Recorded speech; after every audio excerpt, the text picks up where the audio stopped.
Okay, here we are. I'm standing between the kitchen and the foyer, and I'm heading out. This is actually the side door on the house, and we're heading down into the basement.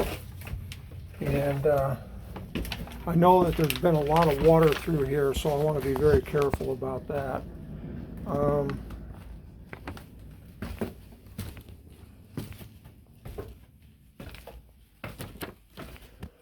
okay, smells very musty down here. And first thing I'm going to point out to you,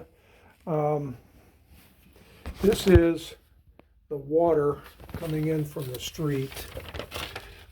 And I'm thinking that could be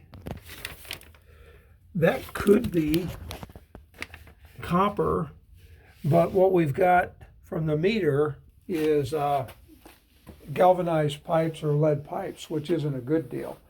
Believe it or not, this panel for the electrical that's really a newer panel, and I'm going to step back a little bit so you can see that.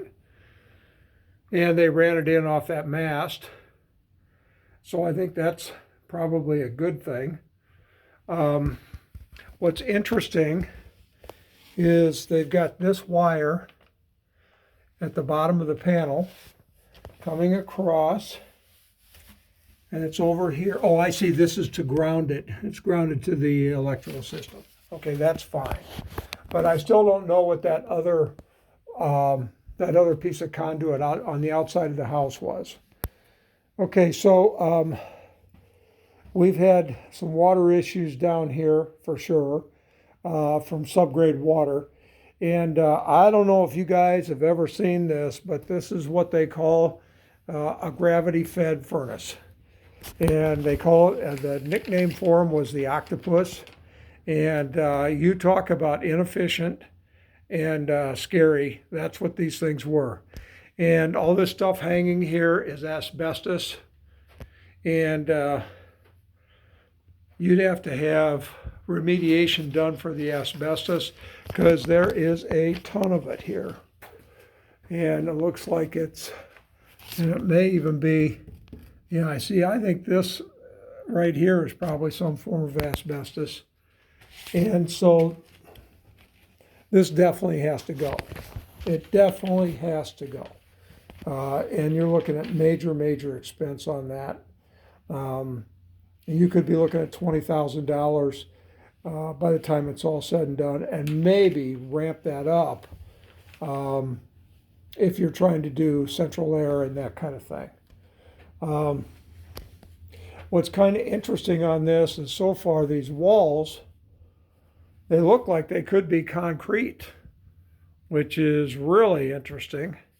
And the walls overall, they look pretty plumb. Now, as you both know, I'm vertically challenged, so I can walk in here freely. But a normal person would be banging their head on ductwork and stuff like that. So something to kind of keep in mind.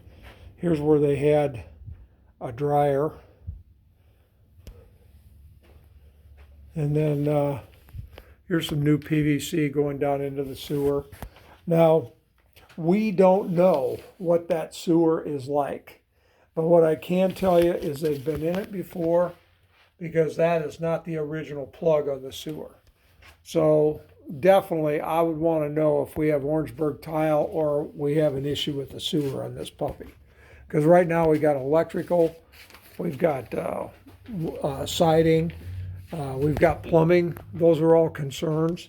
And I realize we see some newer PVC and stuff like that, but I don't know how they put it in, and I'd want an experienced plumber going through this thing to make sure we were okay. Now this stuff here, this is on the back side of that landing as we go down the steps. This is what's called lathing. And basically this right here is called a key, which holds the wall in place. And you can see the key isn't doing much work here. So they may have to yank that off and redo that. And they already did a lot of, again, that looks like my work. That's not good. So that'd be something to be concerned about. Water heater. Let's just make this easy. I'm thinking I'm seeing some rust at the base of this water heater. I'm definitely seeing some rust right here.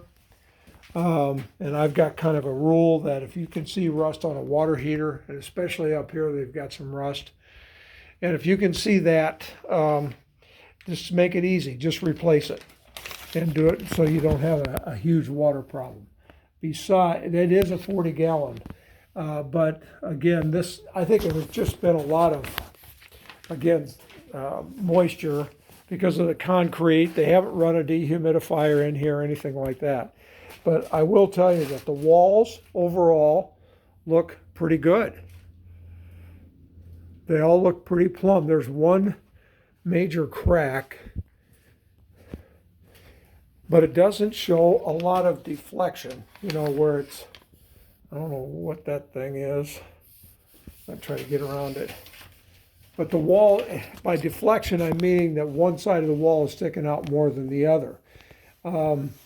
It could be a stress crack of possibly, but I got to tell you, I'm not really concerned about that. I see them quite often in houses. So that's not a huge problem there. And